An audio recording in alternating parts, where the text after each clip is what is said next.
Diceritakan dari Muhammad bin Abdullah Az-Zaidi bahwa beliau pernah menceritakan tentang sahabatnya yang bernama Abu Hafs Al-Kabir.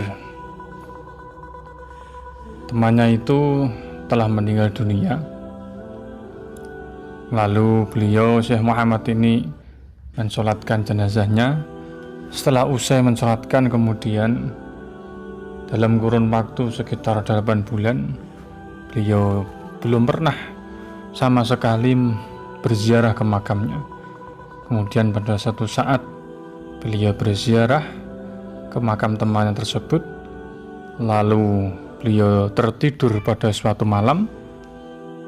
Kemudian beliau bermimpi ketemu temannya yang bernama Abu Hafs Al-Kabir tadi.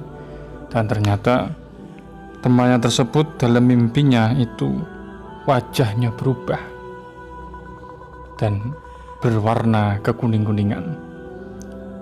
Lalu Syekh Muhammad ini mengaturkan salam kepada beliau, temannya. Namun temannya tidak menjawab sama sekali. Lalu beliau, Muhammad bin Abdullah ini, menimpali dengan pertanyaan, "Kenapa engkau tidak menjawab salamku, wahai temanku?" Lalu temannya Abu Hafs tadi menjawab, "Ruddus salam ibadah wa nahnu maqtu'un 'anil ibadah." Menjawab salam itu adalah ibadah, tapi kami telah terputus dari ibadah karena mati. Lalu beliau, Syekh Muhammad ini, bertanya kembali, "Kenapa wajah engkau berubah?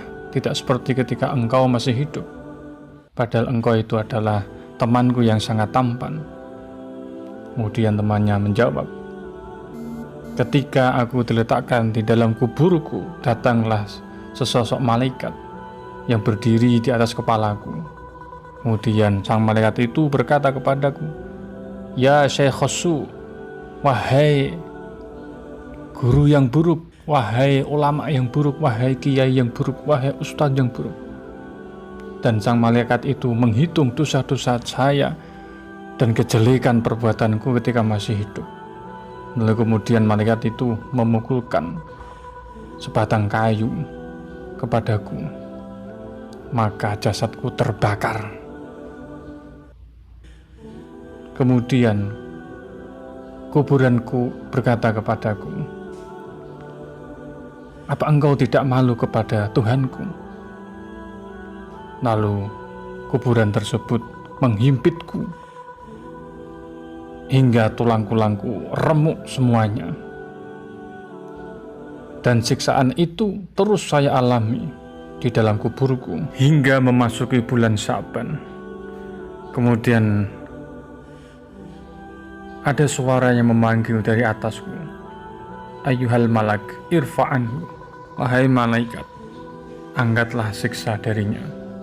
Fa'innahu ahya lailatan min Sya'ban fi umrihi masoma yawman min ayyamihi.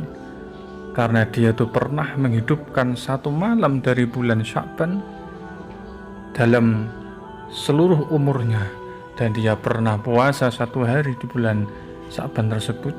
Lalu Allah pun mengangkat seluruh siksaannya. Karena apa? Sebab dia memuliakan malam-malam bulan Sya'ban dan menghiasinya dengan ibadah-ibadah, lalu disempurnakan dengan puasa di siang hari pada bulan Sya'ban. Summa basyaroni bil jannah war rahmah. Kemudian Allah memberikan kabar gembira kepadaku dengan surga dan rahmatnya.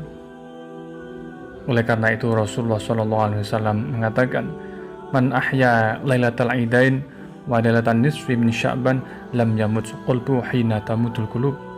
Barang siapa menghidupkan dua malam Idul Fitri maupun Idul Adha dan menghidupkan malam nisfu Sya'ban, maka hatinya tidak akan mati ketika seluruh hati manusia sedang gelap gulita mati.